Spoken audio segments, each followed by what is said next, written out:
మన ప్రభు అయిన యేసుక్రీస్తు నామములో మీ అందరకు ఉదయకాలపు శుభాలు. మీకు మీ కుటుంబాలకు క్షేమము కలుగును గాక. సంగమా, మీరందరూ బాగున్నారని దేవుని సముఖంలో మీ కొరకు ప్రార్థన చేస్తున్నాం. అనుదినం మన్న మీకు దీవెనకరంగా ఉందని నమ్ముతున్నాం. ఈ దినము కూడా ఒక మాటను మనము ధ్యానపూర్వకంగా ధ్యానం చేసి ఈ దినాన్ని మనము దేవుని సముఖంలో కొనసాగించుకుందాం. చూద్దాం. పరిశుద్ధ గ్రంథాన్ని తెరిచి ఆమోసు గ్రంథం 5వ అధ్యాయం 4వ వచనం. ఇశ్రాయేలుతో యెహోవా సెలవిచ్చినదేమనగా, నన్ను ఆశ్రయించుడి, నన్ను ఆశ్రయించిన ఎడల మీరు బ్రతుకుదురు. Amen. What a wonderful word. సంగమ, ఉదయకాలం ఒక చక్కని మాటతో ప్రభు మనం బలపరుస్తున్నారు. ఏమంటున్నారు తెలుసా? నన్ను ఆశ్రయించుడి, నన్ను ఆశ్రయించిన ఎడల మీరు బ్రతుకుదురు. దేవుని ప్రజలారా, దేవుని జనాంగమా, ఈ భయంకర దినాలలో మానవునికి క్షేమం లేని దినాల్లో మనం ఉన్నాం. మనుషుడు ఎన్నో భయంకర పరిస్థితుల గుండా ప్రయాణం చేస్తున్నారు. ఎన్నో సమస్యల గుండా ప్రయాణం చేస్తున్నారు. మరణపు టంచులలో ప్రయాణం చేస్తున్న ఈ భయంకర దినాలలో ఈ ఉదయం ప్రభు మనతో మాట్లాడుతూ మంచి మాట, నన్ను ఆశ్రయించుడి, మీరు బ్రతుకుదురు. సహోదరి, సహోదరుడా, ఈ ఉదయకాల సమయం నా ప్రభుని జ్ఞాపకం చేసుకొని ఆయన ఆశ్రయించమని చెబుతున్నాడు.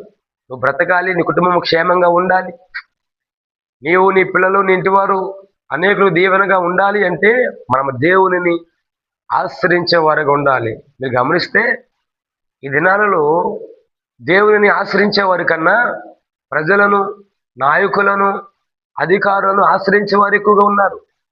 ధనాన్ని వెంబడించే వారు ఎక్కువగా ఉన్నారు. నాయకులను వెంబడించే వారు ఎక్కువగా ఉన్నారు. అంటే ఒక మాట, యేసుక్రీస్తు ప్రభు ప్రజలుగా, గొర్రె పిల్ల రక్తంలో కడిగబడిన ప్రజలుగా మనం వెంబడించాల్సింది, మనం ఆశ్రయించాల్సింది ప్రభు అయిన యేసును. ఆమేన్, హల్లెలూయా. ఎందుకంటే ఆయన మన కొరకు రక్తం కార్చిన దేవుడు, మన కొరకు ప్రాణం పెట్టిన దేవుడు. ఈ దినము నువ్వు దేవుణ్ణి ఆశ్రయించగలిగితే నీకు కుటుంబానికి క్షేమాన్ని, నీ జీవితానికి ఆశీర్వాదాన్ని కలిగించే దేవుడు ఆయన.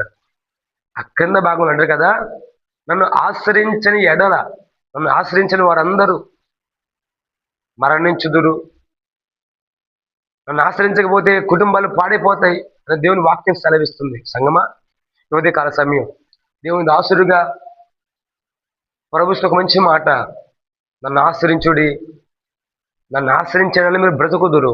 నీ పరిస్థితి ఏదైనా, నీ స్థితిగతి ఏదైనా, దేవుని నువ్వు ఆశ్రయించి ఆ సముఖంలో యథార్థంగా నీతి గల వాడవై, నీతి గల దానవై ఆ సముఖంలో ప్రార్థన చేయగలిగితే నా ప్రభు సమాజం మీద దీవెనగా ఉంచే దేవుడు ఆయన.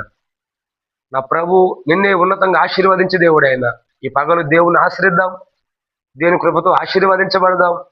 దేవుని ఆశ్రయించిన వారందరూ ఉన్నతంగా మారినట్లుగా ఈ జనమంతా, రాబోతున్న కాలమంతా దేవుని మీద ఆధారపడుతూ బ్రతుకుదాం. అటు కృపతో దేవుడు మన కుటుంబాలు దీవించి ఆశీర్వదించును గాక. ఆమేన్. చిన్న ప్రార్థన చేద్దాం. ప్రేమగల తండ్రి, నీకు స్తోత్రం. ఈ దినము నన్ను ఆశ్రయించుడి, మీరు బ్రతుకుదురని వాగ్దానం ఇచ్చారయ్యా. ఈ మాటను స్వాగతిస్తుండగా, ఈ మాటను ప్రభువ స్వీకరిస్తుండగా, ఎందరైతే ఈ మాటను స్వీకరిస్తున్నారో వారందరి కుటుంబాలకు క్షేమము, నెమ్మది, ఆశీర్వాదం కలిగించి మీరు ఆకటకు సిద్ధపరచమని గనుడైన యేసు నామమున అడిగిన మనలో పొందుకొంచిన మా ప్రియ పరలోకపు తండ్రి. ఆమేన్. ఆమేన్.